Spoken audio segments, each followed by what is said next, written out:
राधे राधे महाराज जी। महाराज जी, मैं एक ज्योतिष हूँ और चेहरा देखकर भी लोगों का भविष्य बताता हूँ महाराज जी। पर जब किसी का भविष्य फल उनके आशा के अनुरूप नहीं होता, नकारात्मक होता है, तो मुझे उन्हें सच्चाई बताने में झिझक सी होती है, कहीं मेरे उत्तर सुनकर वो मायूस ना हो जाएं। तो महाराज जी, इस स्थिति में मेरे को क्या करना चाहिए महाराज जी? वैसे हमें ऐसा लगता है अपने भविष्य की जानकारी नहीं करनी चाहिए। आपका कार्य है इसलिए आप करेंगे, आपके पास लोग आएंगे, लेकिन हमसे प्रश्न किया है तो हम इसलिए कहते हैं कि भविष्य को सुधारने के लिए हम प्रयास आज नाम जप करें, सत्शास्त्रों का स्वाध्याय करें, तीर्थयाटन करें, दान पुण्य करें, दूसरों का उपकार करें, तो हमारा भविष्य अच्छा होगा, अपने आप अच्छा होगा। जब हम भगवान का नाम जप करेंगे, जैसे हमारे भविष्य में बुरी बातें आनी हैं, वो हमारे पूर्व पाप कर्म के अनुसार जो हमारे भाग्य में लिखा है उसी के अनुसार आती है।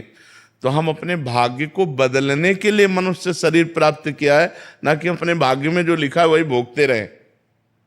हमें भाग्य बदलना है। हम मनुष्य हैं, हम भगवान के अंश हैं। तो अब हम हाथ या मस्तक की रेखा से हमें कोई बताए कि कल आपके ऊपर भारी विपत्ति आने वाली है, तो परेशान हो जाएगा।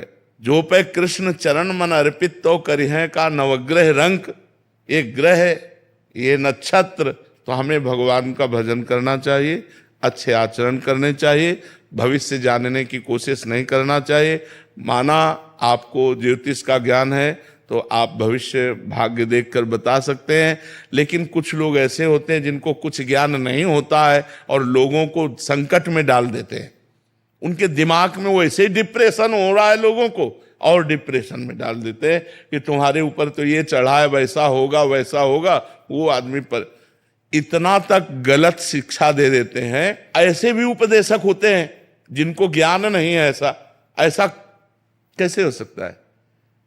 इस तरह के व्यवहार हमें लगता है कि ज्योतिषाचार्य या शास्त्रज्ञ, ज्योतिष शास्त्र है हमारा, लेकिन हम कह रहे हैं हम कल की समस्या को क्यों देखें। आज हम नाम जप करेंगे जिससे सारी समस्याएं खत्म हो जाए। मंगल भवन अमंगलहारी, उमा सहित जय जपत पुरारी। भगवान शंकर जिनका नाम जप करते, उन भगवान श्री हरि का नाम जप करें, उसी से मंगल हो जाएगा।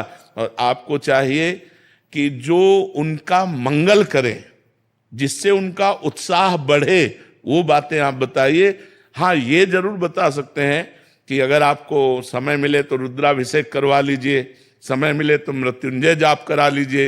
ये मंगलमय कार्य बता सकते हैं, लेकिन ऐसी कोई बात ना बताएं जिससे वो आदमी डिस्टर्ब हो जाए, जिससे वो आदमी अपनी शांति खो दे, जिससे आदमी अपनी वो बुद्धि का कंट्रोल खो दे और कुछ ऐसा कर बैठे। तो ऐसे कोई कार्य ना करे जो धर्म विरुद्ध हो, जो शास्त्र सम्यक हो, वो ऐसे कार्य बताए। किसी का भाग्य जैसे आपको दिखाई दे रहा है कि 10-15 दिन में कोई दुर्घटना घटेगी, तो उससे बता दे कि 10-15 दिन में कुछ संकट आने की बात है, तो भगवान संकट मोचन का आप पाठ कीजिए, आप मृत्युंजय का जप कीजिए, आप नाम जप कीजिए, बहुत उसे सहज में कह करके। जैसे हम डॉक्टर को शिक्षा देते हैं कि पहली डॉक्टरी आपकी मृदु भाषा है। अरे कुछ नहीं, आप जैसे हजारों रोगी ठीक हो गए भाई, तुम निश्चिंत रहो।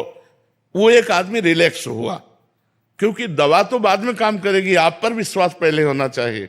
तो ऐसे ही आप उसको रिलैक्स वाली बात तो बता दीजिए, और जिसमें डिस्टर्ब होना है उसको छुपाकर उसका उपाय बता दीजिए कि हो सके तो आप ऐसा कर लीजिए, हो सके तो आप जो आपको जानकारी है। तो मुझे लगता है कि हम समाज को डिस्टर्ब ना करें, क्योंकि ऐसे जैसे मान लो आप मुस्कुरा रहे हो, अभी कहें आप इनका भाग्य अभी बता दें कि परसों घटना घटेगी, पता नहीं घटना घटेगी कि नहीं घटेगी, लेकिन तुम आज से आज से कहला आज से घटना में जी एक आए थे, कह रहे वो पंडित जी ने बता दिया कि मतलब ये मेरे बेटे की अल्प आयु है, कह रहे तब से मेरा इतना हो गई हूँ डिस्टर्ब। महाराज जी, जाना तो है ही है, बिल्कुल, इनको भी जाना है, उनको भी जाना है, सबको जाना है, बट पहले भविष्य देख के या मतलब वो बहुत ज्यादा नकारात्मक विचार महाराज जी मन में भर जाते हैं। महाराज जी, इन बातों से हमें लगता है बचना चाहिए, इन बातों से बचना चाहिए। भगवान का भजन करो, धर्म से चलो, कोई तुम्हारा बाल बांका नहीं कर सकता, हर विपत्ति को ताल ठोक के निकल आ जाए। बट ऐसा लगता है महाराज जी कि वो बता देंगे तो हम अपने भविष्य को सुधार देंगे। क्या सुधार लेंगे? भाग्य का परिवर्तन वशिष्ठ जैसे महापुरुष, वशिष्ठ जैसे महापुरुष भरत जी से कह रहे, सुनो भरत भावी प्रबल, बिलख कहो मुनिनाथ, हानि लाभ जीवन मरण, जस अपजस विधि हाथ। खूब सीता जी की पत्रिका, जन्म पत्रिका मिलाई थी राम जी से सतानंद जी ने, और इधर वशिष्ठ जी ने। कहीं योग नहीं था कि 14 वर्ष का वनवास होगा, लेकिन होना था, हो गया। जो होना, इतने बड़े बड़े महापुरुषों के बीच में जो होना है उसे होना ही है महाराज, ये भी नहीं रोक सकते। जन्म जन्म से हम भटकते आ रहे, मनुष्य देह पाया है, अब की बार हमें ब्रह्म प्राप्ति होनी चाहिए, भगवत प्राप्ति होनी चाहिए। हमारी बात को समझो, हम मतलब उपहास नहीं कर रहे, हमारी बात को समझो, और हम किसी भी आदमी को डिस्टर्ब करने का कार्य ना करें, हम किसी आदमी को सुखी करने का कार्य करें। जैसे हमारे पास कोई आया है, भाई हमारे भाग्य की, तो हम उसके भाग्य में अगर देख पा रहे हैं कि संकट है, तो हम उसको उपाय बताते हैं, लेकिन संकट नहीं बताते।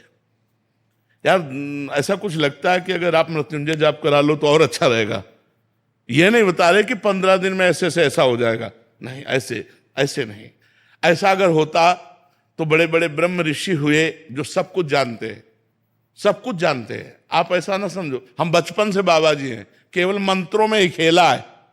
जैसे लोग गुल्ली डंडा और क्रिकेट खेलते ना, हम मंत्रों में ही खेला है, शास्त्र का मनोरंजन किया है, और जीवन भर जितेंद्रिय और ब्रह्मचर्य का पालन करके भगवान के मार्ग में चले हैं। तो किडनी फेल है और डायलिसिस हो रहा है और जीना मुश्किल है। कर्म का ये फल होता है। अब ये आज के कर्म का फल नहीं, ये पूर्व के कर्म का फल है। ऐसे हम मिटा सकते हैं? आप विचार करो, इतना भजन कर तो मिटा सकते हैं, तो ये किसी के भाग्य को मिटा सकते हैं क्या? भाग्य को मिटाने की ताकत किसी को नहीं है। जो कुछ लिखा है वो होके रहेगा। होई सोई जो राम रचि राखा, को करी तर्क बढ़ा, तो अस कई जपन लगे हरिनामा।